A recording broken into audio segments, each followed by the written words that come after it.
26 누리호가 발사되었습니다.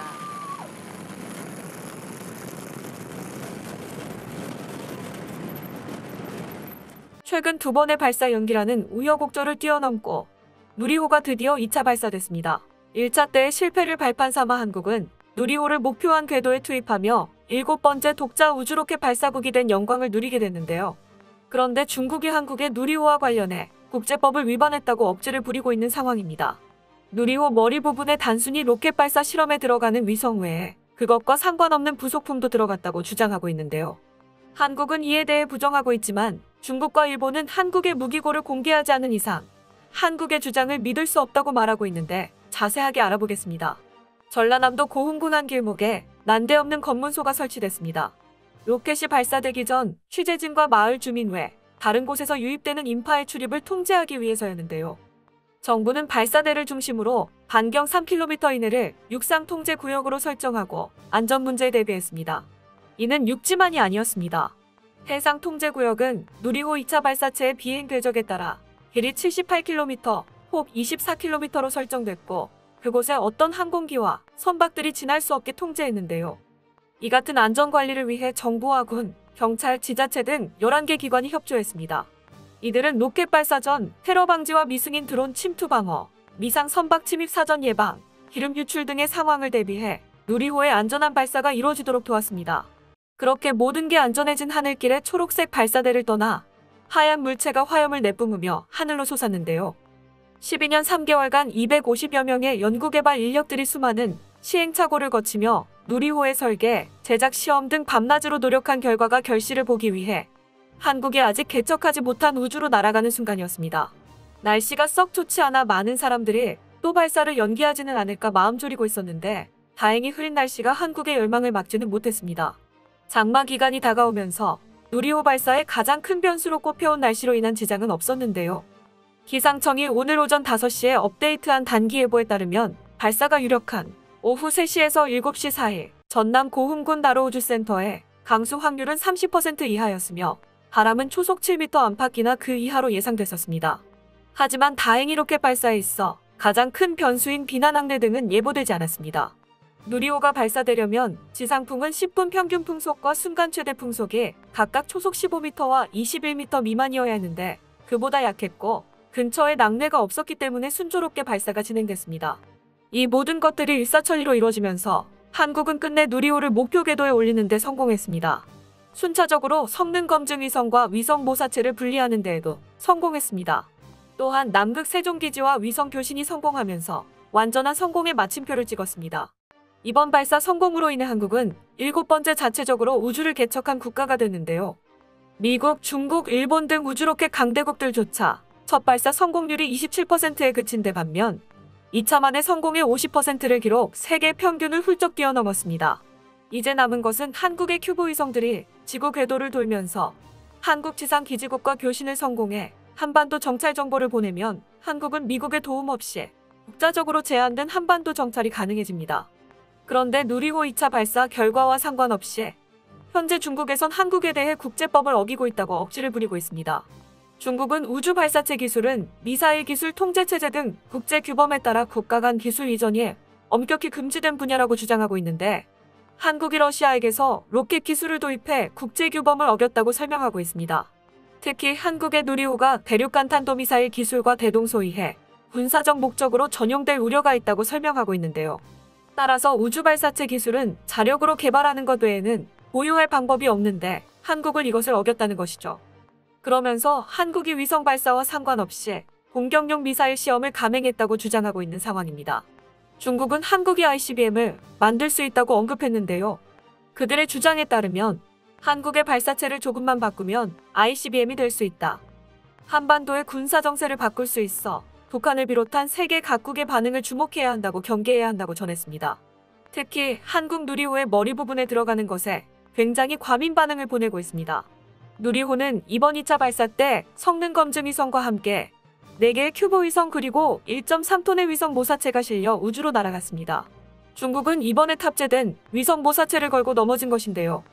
중국 입장에서 한국이 위성을 발사할 때 필요한 것은 성능 검증 위성과 실질적으로 한반도를 감시하기 위한 큐브 위성 4개만 필요할 뿐 로켓의 무게와 자리만 차지하는 위성 모사체에 대해서는 사실상 이번 발사에 전혀 필요 없는 부품이라고 말하고 있습니다. 중국은 이 위성 모사체가 누리호를 ICBM화했을 때 1.5톤 탄도를 실험하기 위한 것이 아니냐는 의혹을 제기하고 있는 상황이죠. 그러면서 중국은 중국답게 한국을 무시하는 발언도 빼놓지 않았습니다. 과거 중국 전문가 황지청은 누리호의 3단 로켓은 액체 엔진을 사용했지만 고압 애프터버너를 채용하지 않았다면서 애프터버너는 고도의 기술이 필요하기 때문에 통상 15년 이상 걸린다. 한국의 기술로는 아직 그 수준은 아닌 것 같다라고 평가를 내린 적이 있었습니다. 하지만 중국이 우려하는 것과는 다르게 누리호는 많이 다릅니다. 누리호의 가장 핵심적인 부품은 발사체의 심장이라고도 불리는 75톤급 액체 엔진입니다. 1단에서 75톤급 액체 엔진은 4개가 한데 묶여 한 개의 300톤급 엔진처럼 동시에 점화하며 2단에도 한 개가 달려있는데요. 실질적으로 ICBM을 실험을 했다면 최근 한국이 발사에 성공한 고체 연료 추진체를 사용했을 것이지 매번 발사 시마다 추진체의 연료를 주입해줘야 하는 액체 연료 로켓을 사용하진 않죠. 두 번째는 한국이 러시아로부터 우주로켓 기술을 이전받았다는 것인데요. 사실 한국은 나로호 이후로 러시아로부터 직접적인 엔진 기술을 이전받은 적이 없었습니다. 심지어 러시아는 기술 유출을 우려한 나머지 나로호 엔진을 자국에서 제작해 한국에서 장착만 했죠. 그렇기 때문에 한국은 나로호 엔진을 벤치마킹하며 밤낮으로 연구한 결과 누리호 추진체 엔진을 개발할 수 있었는데요. 한국은 이 엔진 개발을 통해 세계 7번째로 독자 중대형 액체 로켓 엔진 기술을 확보했습니다. 이 밖에도 대형 추진제 탱크, 초고온 가스 등이 흐르는 배관, 발사대 등 모든 주요 부품이 우리 기업과 연구진의 기술력으로 만들어졌는데요. 연구진은 아울러 지난해 10월 1차 발사의 실패 요인이었던 3단 엔진, 조기 연소 문제를 해결하기 위해 3단 산화제 탱크 내부에 고압 헬륨 탱크가 움직이지 않도록 하부 고정부를 보강하고 산화제 탱크 맨홀 덮개 두께를 강화했습니다.